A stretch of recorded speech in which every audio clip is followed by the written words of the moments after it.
Inverse functions.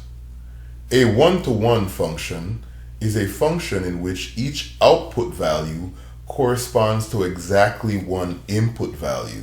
So here we have a function drawn in the rectangular coordinate system, and I'm looking at one specific output value, y1.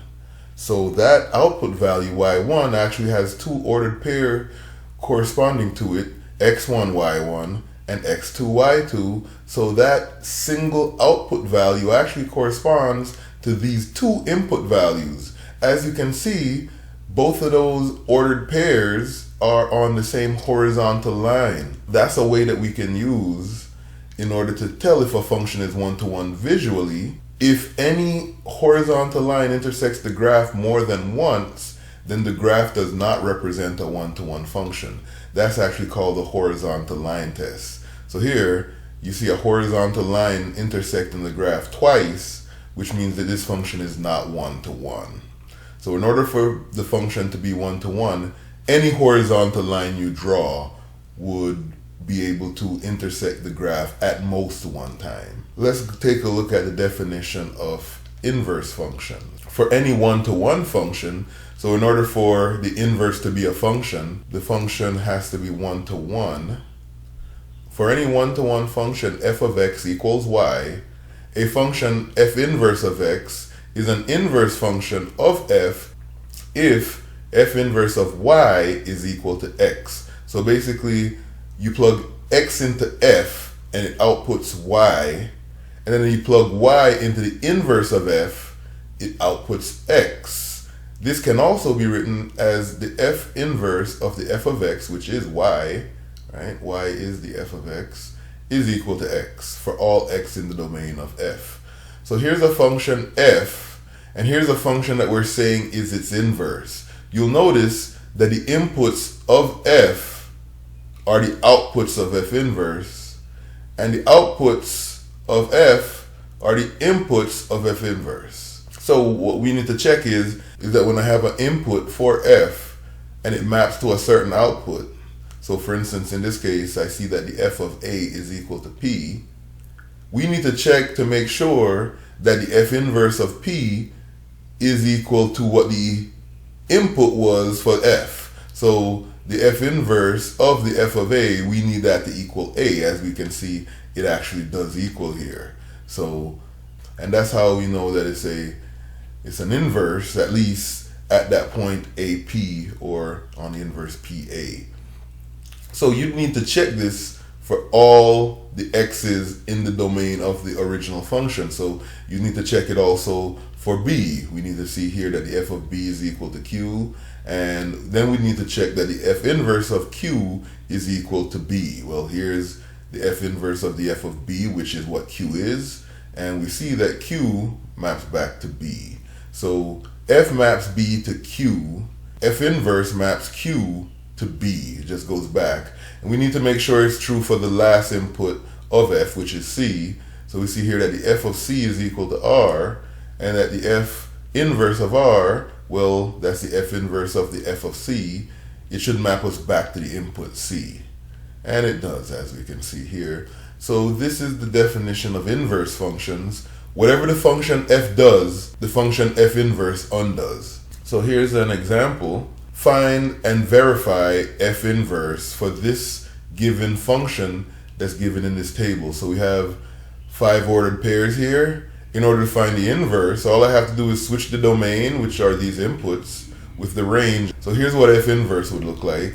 I have the 12, the -5, the 3, the 7, and the -6 as inputs now, and the -3, 1, 6, 9, 7 as outputs now. So to find the inverse, all I had to do was switch the domain and the range, switch the input and the output.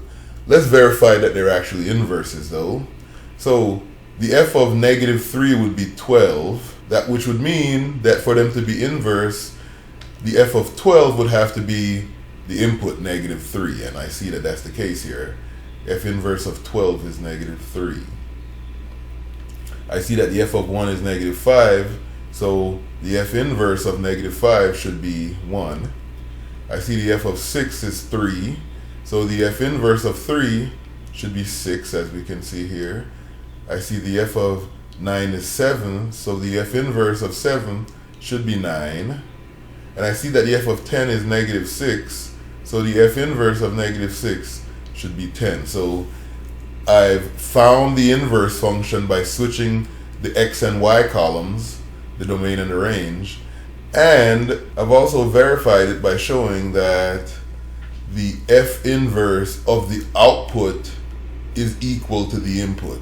So that's what I showed over here. Now let's take a look at how we would do this if we're given an expression instead of a table. Find and verify f inverse for the given function. And here I have a formula.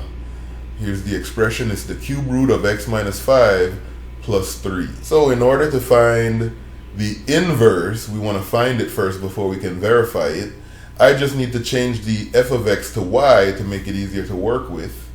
And then the inverse is what I get when I switch the domain and the range. So I'm switching the variable x with the variable y and vice versa. And this is the result. So this is actually the inverse because I've switched the domain and the range. I just need to see if the inverse is a function. So I'm going to try to see if this inverse is a function by solving it for y to show that y is a function of x. So in order to solve for y, I need to subtract 3 from both sides of the equation. When I subtract 3 from both sides of the equation, they cancel on the right side, and I get x minus 3 on the left side, and just the cube root of y minus 5 after the 3 and the negative 3 cancel. Now I'm going to raise both sides to the third power to get rid of that third root. So I'm raising both sides with the equal sign to the third power. Then the third root and the third power cancel, leaving just the quantity x minus 3 cubed equal y minus 5. Then to get y by itself, finally, I just add 5 to both sides. The 5s will cancel on the right side, leaving me x minus 3, the quantity cubed, plus 5 is equal to y.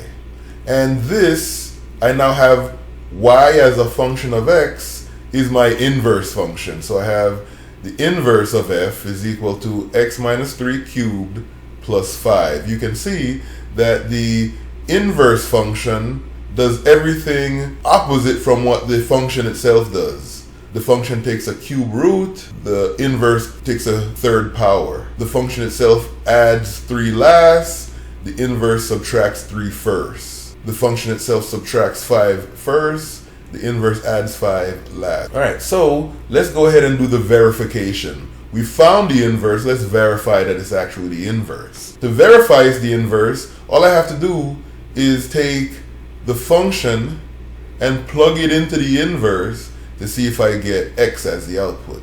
So I take the function itself, f of x, which is this, and I plug it in for x in the inverse. So I'll get, here's the f of x, minus 3 cubed plus 5. And the plus 3 and minus 3 will cancel, leaving this. The cube root and the cube cancel, leaving just x minus 5 plus 5. Then the minus 5 and the plus 5 cancel. And I can see that the criteria for being inverse functions is met here. So the f inverse of the f of x is equal to x. And so I found the inverse, and I've verified that it was the inverse by the definition. So let's take a look at what it looks like when we try to graph an inverse from a given graph of a function. Here we have the graph of a function. I have specific points on the graph of this function. If I wanted to graph the inverse function, what I would have to do is make sure that I'm switching the domain and range. So disordered pair 4, 4, well, if I switch, I still just get 4, 4. This one, though, if I switch, I get, instead of 3, 1, I get 1, 3.